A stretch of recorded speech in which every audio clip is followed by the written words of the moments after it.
Hi everyone, welcome to J&D Gardens. If you're a new viewer, welcome. Please support the channel by planting that subscribe button. And if you're already a viewer, welcome back. Well, we're here in Garden East today on an absolutely beautiful spring day, and we're getting ready to do some planting. Now, for those who don't know, Garden East is our showcase garden for our canna lilies, where we grow a variety of different kinds. Now this year, we're gonna be growing over 40 different ones. And believe it or not, as big as Garden East seems, we're actually running out of room.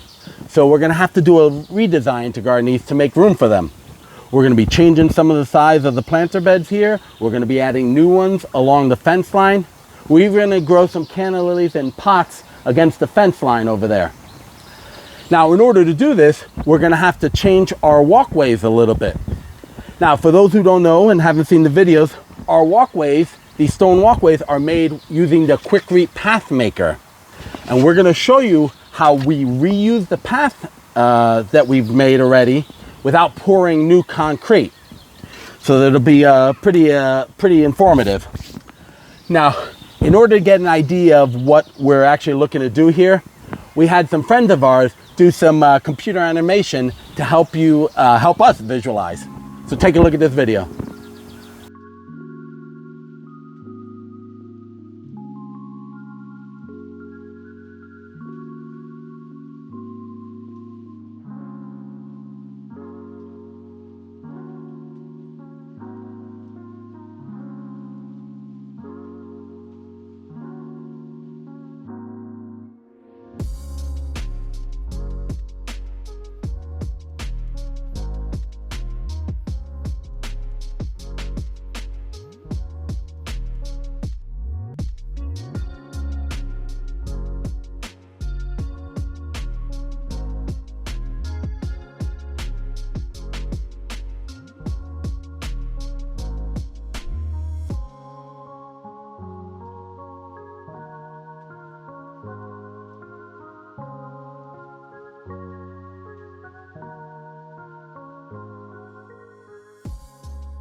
Now, wasn't that some great animation?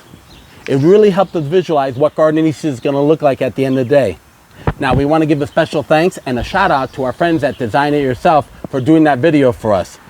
We'll leave a link to their channel at the end of this video, where you can check out the entire video that they made for us, plus a lot of other great animation that they come up with there. It'll really blow your mind. But before we do anything, what we're going to have to do is empty these planter beds and pull everything out. So give me some time and I'll show you how we do it. All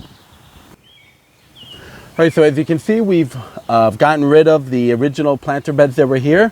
They were 16 feet long by 5 foot wide on both sides. And you see we made a spectacular mess. And we've actually replaced them with 16 foot long by 3 foot wide. And again, the reason we're doing that is because we're going to be adding planter beds here against the fence line. So we're going to be removing this course of the pathmaker and replacing it right over here.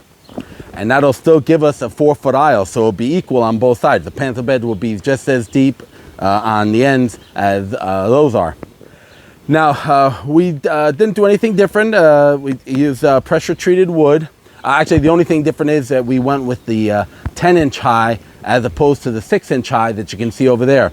And the reason is that is in the middle is where we're going to be growing our real big cannas. Ones like our Black Knight and Tropicana Gold and especially Omega.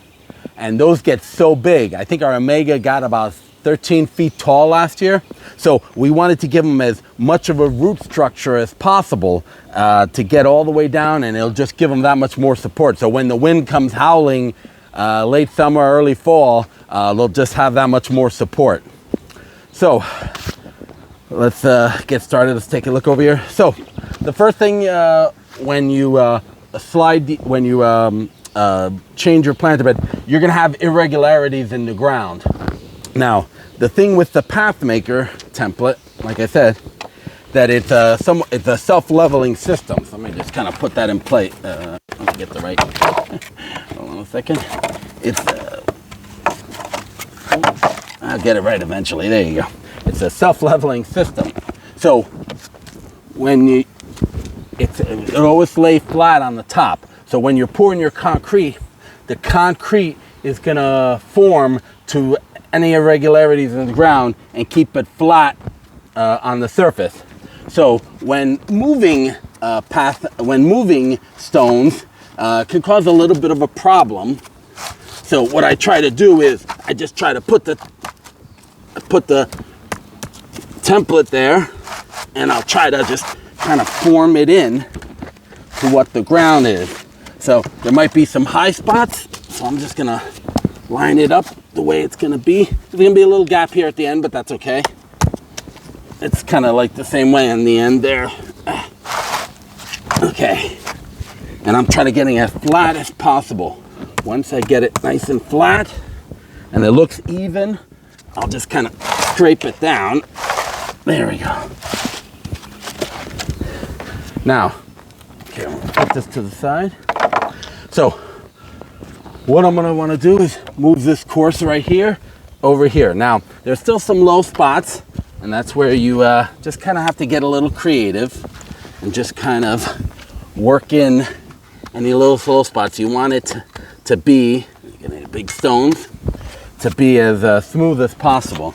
So, let's look at your template again. Okay, so that we know that's what we're moving. Now, if you've packed it in right, it's gonna be kind of hard to move. Oh, this is at the end. Okay.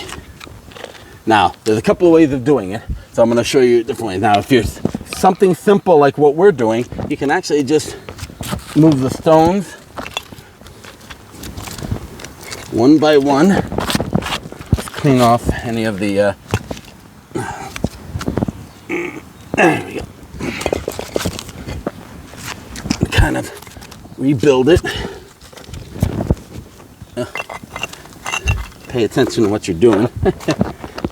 Right over here. Jeez.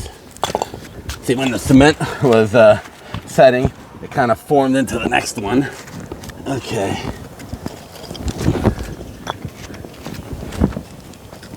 Not like that.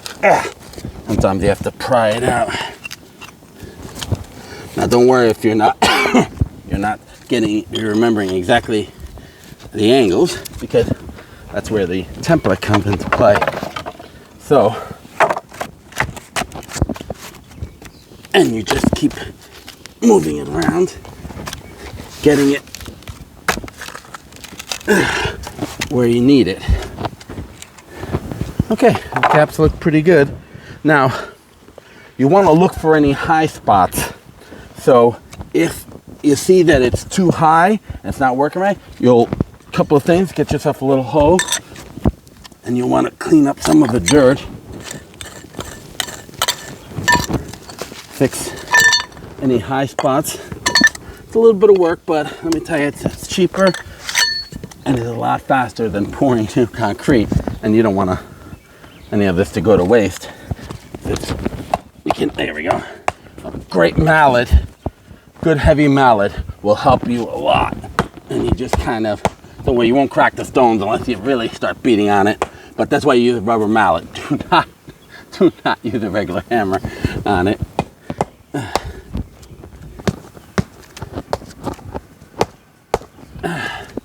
And that's pretty good. Once we start filling in all the gaps, you'll see, and we'll go through the same process like if it was brand new again. Okay. Not bad. Not bad. We'll adjust it. Like I said, I'm okay with this gap here. I kind of left it a little wider there, so that's okay. Now, let me leave this here.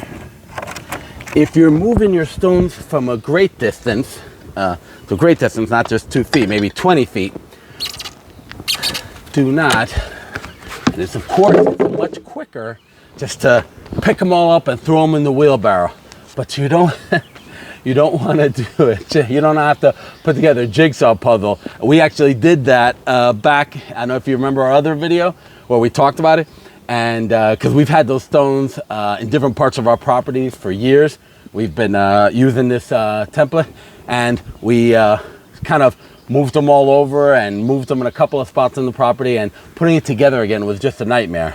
And not only, I mean, it's about 1, 2, 3, 4, 5, 6, 7, 8, 9 pieces, so you can kind of get that to work. But again, the problem is, depending where on the ground, how the surface of the ground is, the stones form to the ground. So they're not like pavers, where they're like perfectly flat on the bottom. That's why when people do pavers, they get the ground perfectly smooth and flat. Have you ever seen that done? Because they're working with perfect pieces, square edges, flat bottoms. That's not the way this system is. This system is meant to kind of pour in place, so it's going to form to the ground. So if you're just kind of moving and if you're just kind of moving them around, if you're moving them around, it might not sit the way it's supposed to. And some stones might be thicker than the others. So this is a little more painstaking if you're going to move them a big distance, and definitely get some help. So let me show you. You want to get a piece of wood, 2x2, excuse me. Same thing. Try to keep the roughly. See, they stuck together. Where's my mallet? Oh. Kind of break it up there a little bit. Perfect. Okay.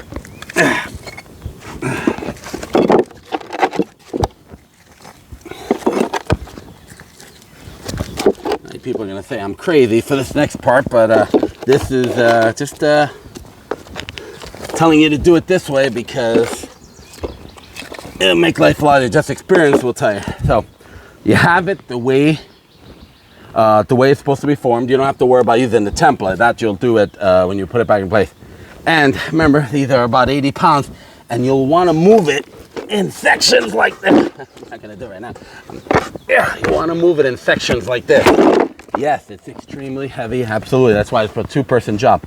But at least you know what you originally poured are together. Because again, like I said, if you mix in stones from this one, because you put it all in a wheelbarrow, it's not going to look right. It's going to be unlevel, and it's just going to cause a big problem for you. So hopefully you don't have to move it very far like we are. It's just a matter of being a two-person job. So again, let's do another course. Looks a little high there, but again, so you grab your template, line it up the way you want it.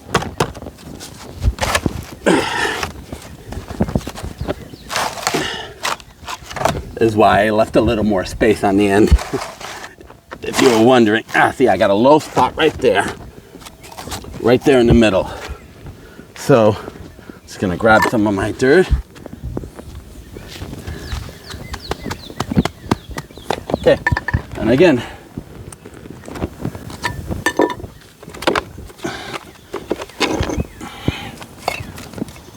set your course. And that's what the template in there, a template would help you get it just right.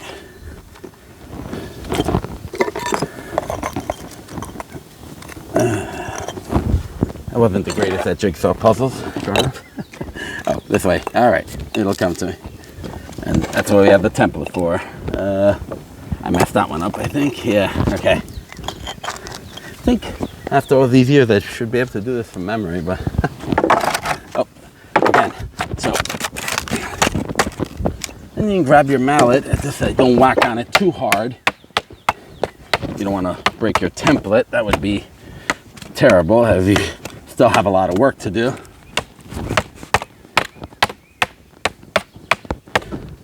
And it should put it in place.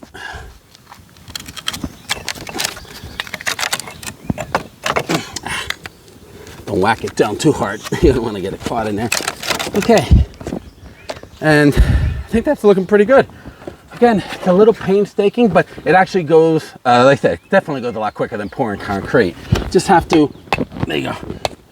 If you feel a wobbly stone, just keep knocking it around. If it's too high, add some more dirt underneath it. That's pretty good. Oh, right here.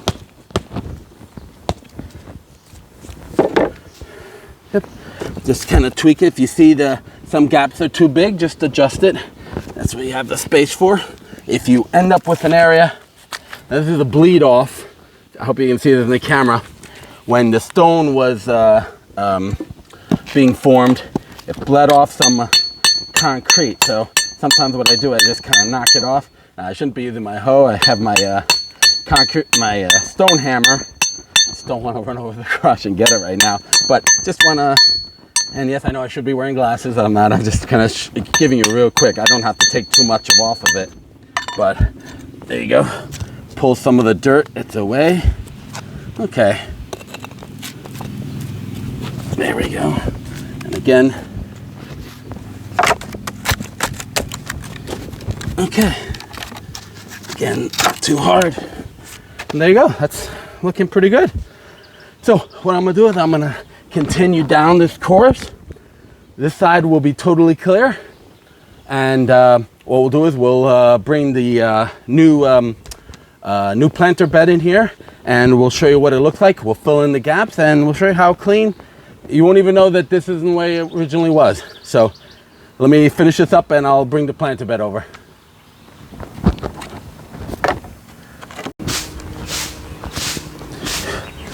All right, so we have our other planter bed in. Both courses are set, and it's looking pretty good. Now, what we're looking to do is we're gonna try, I think we got it pretty flat. So now we wanna define all the gaps in between. And if you remember from the video before, when we show you how to do this, what you'll wanna do is you wanna get your template. And this is a little bit painstaking. Let me see. You line it up in there and you just kind of step on it. Don't pound on it. But you saw me do this a few times in the other video. And we'll leave a link to that video below just in case. And what it's doing is pushing the dirt down. And usually what I'll do is I'll get the water hose out here and spray it down. And it'll just seep everything down to the bottom. And we'll add some more dirt. So, yeah. It's a little painstaking, but it does make it look a lot better, if you can see. Plus the soil's still a little wet.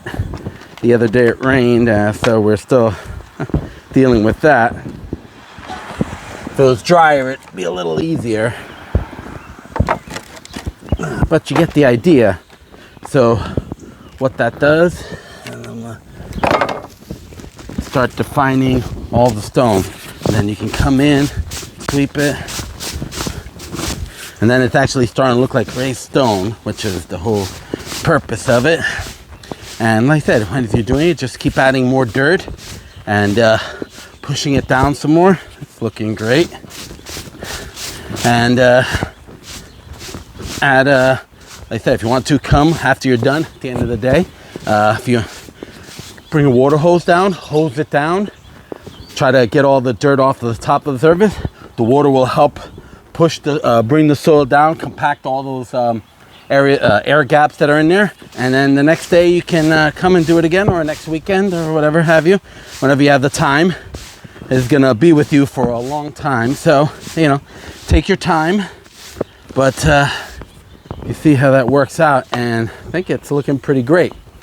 Oh, I mentioned before about when you have irregular stones, and I got my rock hammer and I got my glasses, so let me show you. So this stone right here is this one right here. So now if there are irregularities in the ground, usually it's around 2 inches. This is a little thicker, probably because the ground was so unleveled and it started bleeding out from the edges. Now, when you set it the first time, that's fine. That's not an issue. But when you're reusing it the way we are, that could be an issue fitting in together. So let me put my glasses on. So the way a rock hammer works, it's pretty straightforward. If you saw the movie The Shawshank Redemption, this is what he used to tunnel out from the prison. There you go. And it had a sharp end and a hammer end. And you should be okay. You're not going to crack anything. You just want to keep hitting the edge. Making a little mess, but it's to show you. So you want to do it on. There we go. because you're not messing with the top, you're messing with the bottom. And then you'll want to shape it. And that's if, like I said, you come across this.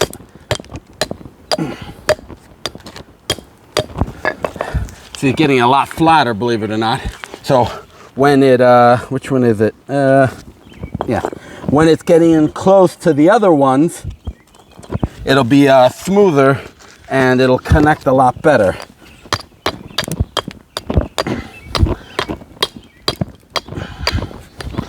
And you can find this tool anywhere. We'll leave some links to Amazon below, just in case you come across this, and you might. So, all right, I want to show you that. So now, I just made a mess. I'll clean that up. I still got some more sweeping to do. So this is pretty much done. What we're gonna do is continue on this side. Then we'll probably hose it all down, get it looking neat, and we'll come back and show you the final reveal. All right, just putting a few finishing touches, and look what we were able to accomplish. We got rid of our old planter bed, resized it with new wood, used the old wood to make 2 new planter beds here, filled them back up with soil, and then redid a pathway, all in one day.